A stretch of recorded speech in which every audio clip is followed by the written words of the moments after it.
It's time to expose the truth about veganism. Just like us! They were skinned alive! They were shot in the head! Just because pigs and chickens might have more space in a homestead environment does not therefore ethically justify exploiting and killing these animals. Here, she's talking about something that happened to her a long time ago that she suffered through.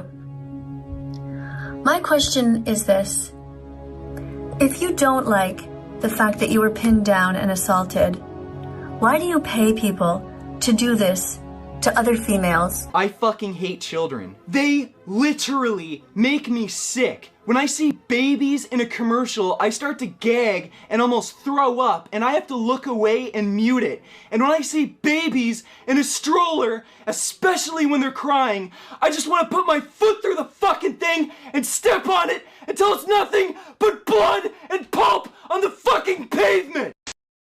Most people believe that veganism is nothing more than a restrictive dietary choice that excludes all animal-based products. Meat, dairy, eggs, leather, wool, and yes, even honey. However, those in the deeper inner circles of veganism believe that it is more than just a dietary choice, but an ethical and moral philosophical position that seeks to do the least amount of harm to animals as humanly possible. These two separate beliefs give us two objective categories of vegans: the normal ones and the preachy loudmouths that most people can't stand, like that vegan teacher, Tosh Peterson, and Earthling Ed. While it is perfectly fine, like any religion, to have your beliefs, it becomes an issue when these beliefs are weaponized to insult and criticize other people publicly or online. This is exactly what all the main faces of veganism have done for the last several years. While people like Vegan Booty / Tosh Peterson are very blatant, belligerent, and proactive, you have others who are a bit more subtle and charming, while they call you an animal-abusing, immoral piece of shit like Earthling Ed. And naturally, the majority of people in this category support PETA,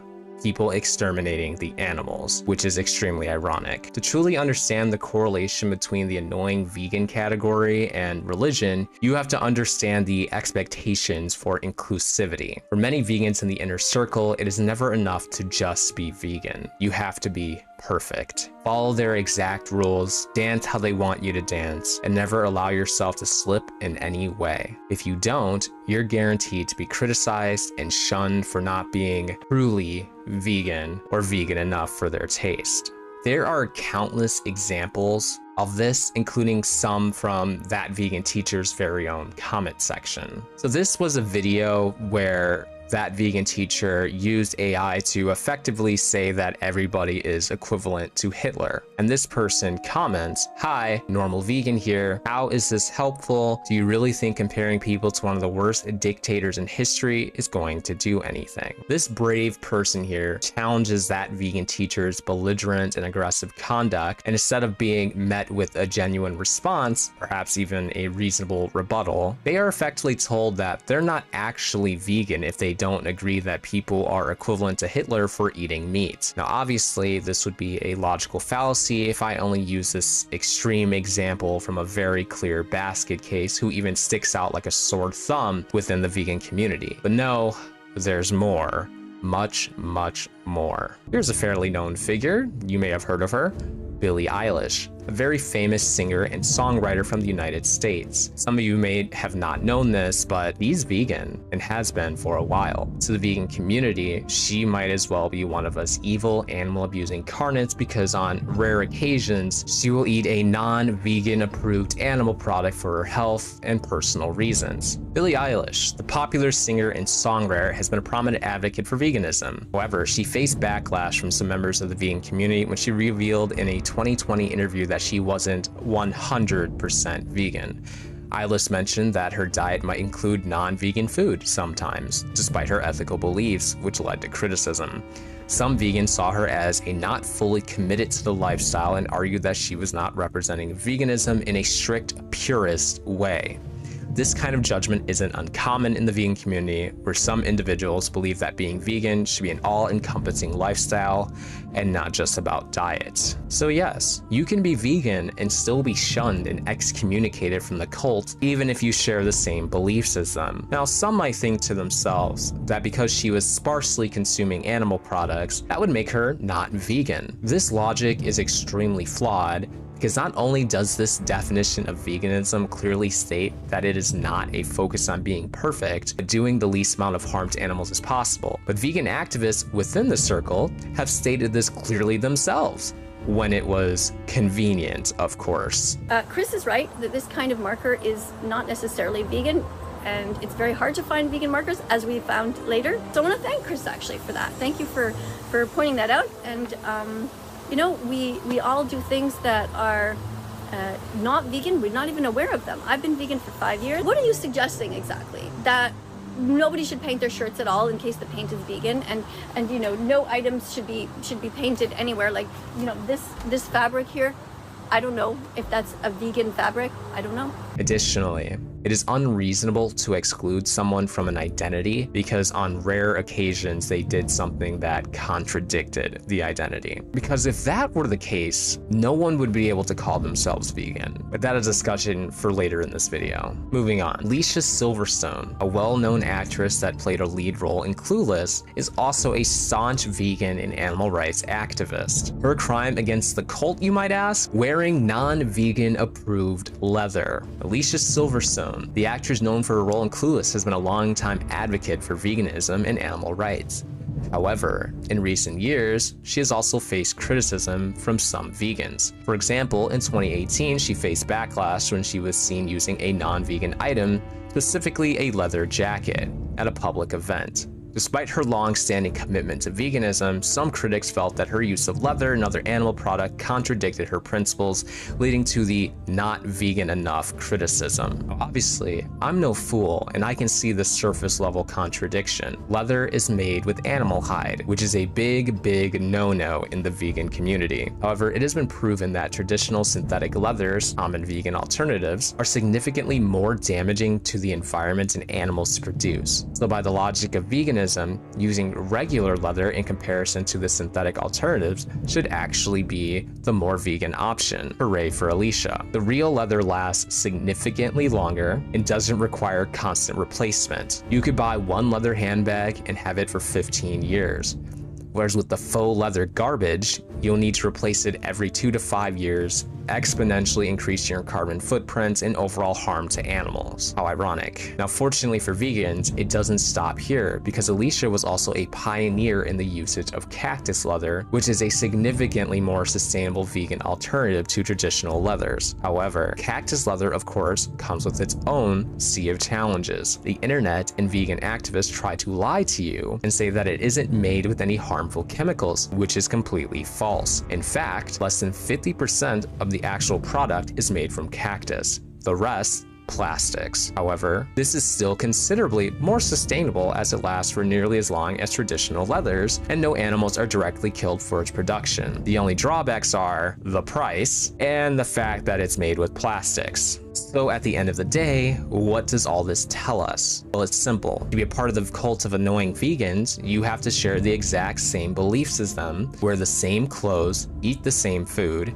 and be as preachy and annoying as humanly possible. You can also never slip, or you'll be tarred, vegan feathered, and totally humiliated. Which is a joke, by the way. They don't actually do that, as far as I know. There's a question. A lot of people wonder about, well, probably a lot of questions that people wonder about annoying vegans, and that's if they actually care about animals, or if it's all this propaganda bullshit just coming from a place of moral superiority. The holier than thou, the I'm better than you because I don't eat animal flesh mentality. Well, I want you all to consider something. Annoying vegans view meat-eating carnists in two ways, regardless of how much you consume, or even if you're a staunch vegetarian that only eats honey occasionally. You're either A, uneducated, or B, an immoral piece of shit subhuman genocidal maniac worse than Joseph Stalin and Hitler and Jeffrey Dahmer and Genghis Khan? Well, look at me, guys. I'm clearly not uneducated. I've done extensive research over the last few months on this topic and still eat chicken a few times a week. So in the eyes of an annoying vegan, which one am I? I think at this point, the overarching question answers itself, but we're going to break it down anyway. Let's consider some of the main complaints of veganism. 1, they hate that people kill and eat animals. Full stop. 2, they hate that animals are used for clothing. 3, they hate that people steal animal secretions such as honey and milk for their own pleasure. Now let's start with the big one, killing and eating animals, and why annoying vegans get their tight little britches in a bunch about it. So I'm not going to pretend that animal slaughter is some beautiful, wonderful thing when it isn't. The fact of the matter is, trillions of animals die every single year to feed us. But big fucking whoop, hundreds of trillions of animals die every single year without our help. And let me just say that I don't believe that whatever estimated number of animal deaths that there actually are is completely justified. I think as humans, we should do more to lessen the amount of animals dying and subjected to cruelty for food and clothing every year. And I believe that we could definitely be doing better. However, unlike annoying vegans, I and most other people on the planet firmly believe that consuming animal products is nothing short of a necessity for humans to continue to thrive on this planet. This is one of 2 major reasons that the vegan arguments against animal products are entirely baseless and useless. The first thing being a practical reason, and the second being moral. So let's start with the former. The majority of educated professional nutritionists have stated very clearly that they would not recommend a vegan diet for most people, as it is simply not sustainable nor healthy for them. They have also stated there are exceptions, including people in certain age groups, health status, and resources that can do well on a vegan diet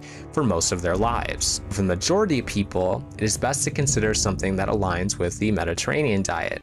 So here is an article where a nutritionist addresses the idea of veganuary, which is a time of year in January where people decide to go vegan because new year, new me, I guess. So the article is titled, "Is Veganuary Bad for You?" A nutritionist explains why plant-based diets need proper planning. So we're gonna skip all of this and just kind of go to the pros and the cons. That's what we're interested in right now. We got pros of veganism. There are several benefits attributed to a vegan diet as long as it's carried out properly. It can help people lose weight, as with a vegetarian diet. It's been linked with reduced risk of heart disease and certain cancers such as colon and breast cancer. Recent study looking at the effects of a vegan diet in people with or at risk of developing type 2 diabetes found that a plant-based diet may help to control blood glucose levels. Vegan diets can also be high in iron, although the form of iron from plants is not as bioavailable as iron in meat, which means the body does not absorb it as efficiently as the iron found in animal products. However, this intake can be boosted by combining plant-based iron with foods rich in vitamin C, such as oranges, tomatoes, and peppers, because vitamin C helps the body absorb iron better. And the cons. On the flip side, becoming a vegan does not automatically guarantee good health. You could, for example, eat chips for every meal, and while you would qualify as a vegan, you wouldn't necessarily be doing your body any favors. Along with the growth in veganism has come an increase in vegan-friendly ready meals, and these have additional salt, sugar, and fat to improve their taste. Processed foods commonly include trans fat and emulsifiers, which can harm beneficial gut bacteria. Poorly planned vegan diets may not provide enough niacin, vitamin B2, vitamin D, calcium, iodine, selenium, or zinc, all of which are important for maintaining good health. Vegans can be at a greater risk of becoming anemic because of the lack of vitamin B12 and omega-3, which can cause fatigue and the inability to concentrate, especially in young people. There's also an association between veganism and lower bone density, which can lead to an increased risk of fractures. And then at the end of the article, they recommend just doing the Mediterranean diet, which I mentioned already. One of the major arguments vegan use against everyone else is that veganism is inherently healthier, which is just false vegan propaganda. Fact of the matter is, an average vegan diet without supplementation versus the average omnivorous diet without supplementation is almost unfair to even compare. When I say average, this means that you have to equalize the diets, and for that, I'll give an example. Your average person eats a decent amount of processed foods, a decent amount of sugar. In fact, the average American diet includes high consumption of processed foods, red meats, and sugary beverages, and a low intake of fresh fruits, vegetables, and whole grains. Not to any monkey with a brain, they could see that the average American diet is not particularly healthy. And just for the record, this is what gets compared to extremely healthy vegan diets, not an actual healthy omnivorous diet like the Mediterranean diet. So like I said, we need to compare the vegan average equivalent, which would include processed plant-based foods like Impossible Whoppers from Burger King, frozen and pre-prepared vegan foods like mac and vegan not cheese, some good fresh whole foods as well, but they're few and far in between. Junk food like cookies, chips, and candy. You get the idea. So yeah, you just end up with the standard American diet minus the meats and minus the essential nutrients like B12, vitamin A, and omega-3. But then you quickly realize that you will either A, die much sooner on this average vegan diet due to malnutrition, or B, become a complete and total loon like that vegan teacher due to lack of essential nutrients. And I realized that the vast majority of you are evil. Evil people. And I don't especially care if you keep living. I even debated Vegan Gains on this topic, trying to explain to him that if your average person converted to veganism, this is what they would eat, and this would be their result. And he pretty much just said, well, they're idiots, and that's their own fault.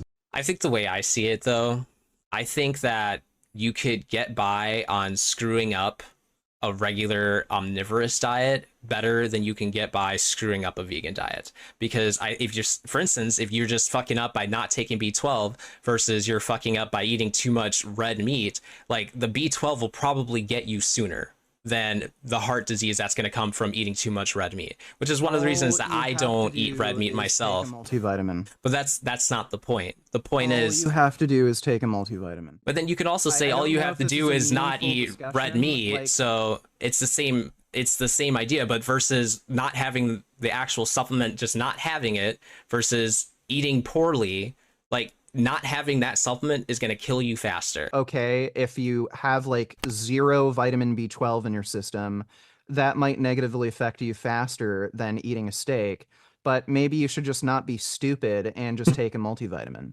So at the end of the day, it's clear that the average omnivorous diet triumphs over what would be the average vegan diet, if your goal is to live longer and not lose your sanity, of course. And I don't find it important to compare the healthiest vegan diet to the Mediterranean diet, but research makes it very clear that the omnivorous diets win again. And just to briefly supplement the argument for the necessity of animal products, it is also fair to mention that there is a long list of countries that literally couldn't survive without them. These countries either utilize a significant amount of fish or land animals for food that cannot be replaced by plant-based products in high enough quantities due to environmental and geographical limitations. These countries include Japan, due to a dependence on fish, Russia, which struggles to import and produce enough plant-based foods, particularly in the countless villages outside of the main cities, and Somalia, plus many other African countries that just don't have the resources or workable land for producing crops. If all animal products were to disappear from the earth, so would hundreds of millions of people due to starvation and malnourishment. Now let's talk ethics and explore the innumerable contradictions made by the cult of annoying vegans. They believe, case in point, that it's completely immoral to consume animals and all animal products, full stop. Now before I really get into the mud and gunk of this rabbit hole, let me just present to you one of the greatest contradictions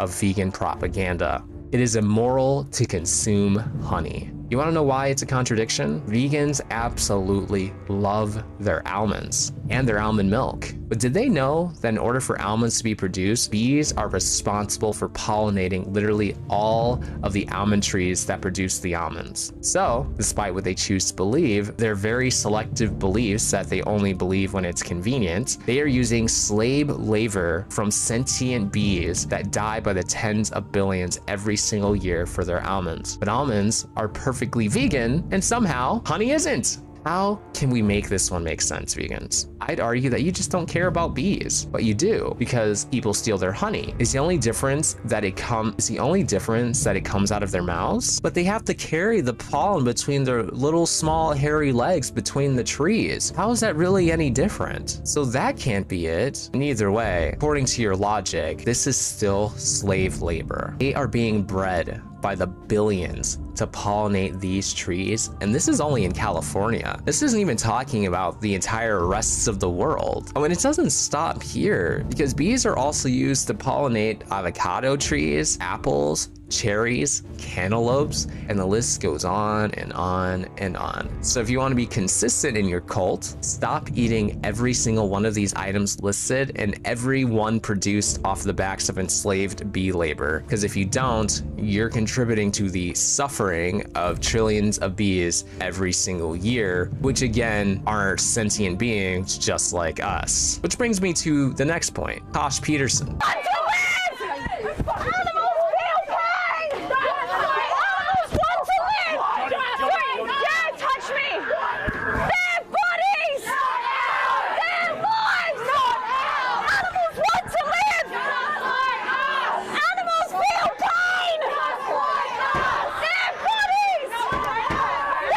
Bees are not just like us, nor are cows, sheep, more on that later, pigs, or chickens. However, the cult of annoying vegans like to pretend that they are. In fact, this is what they use as their central argument for why consuming animals and animal products is inherently immoral and unjust. In my debate with Vegan Gains, he made it clear that the only thing that matters morally is sentience. And that's the reason why it is okay to eat plants and not animals. Well, let's discuss the contradiction right off the bat. Bees are sentient. Cockroaches are sentient. Wasps are sentient. All of the tiny little animals that die for vegan crops every year are sentient. They believe all sentient beings should have the same exact rights as us. We grant human rights to animals if human beings were to be trait equalized to those animals.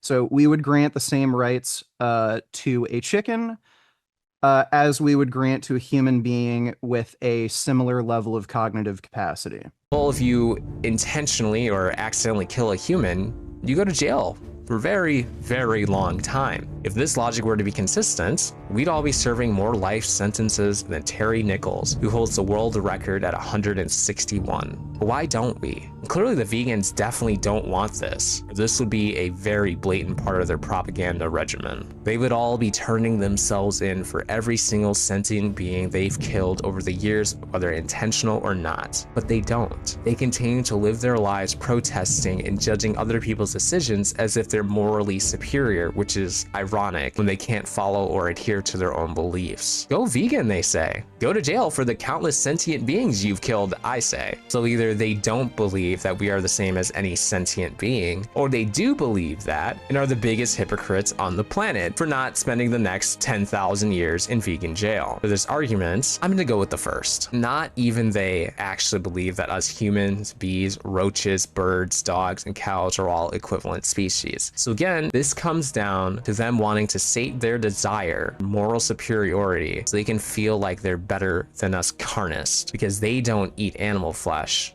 And we do. It's not about caring about the animals and doing the least harm to them at all. If that were the case, they wouldn't eat almonds. They wouldn't complain about innocent homesteaders providing food for themselves, and they wouldn't campaign against sheep shearing for wool. Yes, that is a real thing. Even though there is irrefutable evidence that not shearing sheep is actually the worst thing possible for them, they get overgrown coats, infections, insect infestations, and can die from overheating. The most humane thing to do for a sheep is to shear it, and there's no debate to be had. But somehow, they still don't approve of this either. So is it really about the animals? Lastly, there's the topic of PETA, which I won't get into until part 2 of this video. Sorry, not sorry for blue balling you, but I do already have 2 videos about PETA if you want to get an idea of what part 2 will discuss. But in short, PETA is an evil animal rights corporation that kills tens of thousands of animals, and the cult of annoying vegans supports them. If you guys enjoyed this video, please feel free to hit the like and subscribe button, and be prepared for part 2. Take care.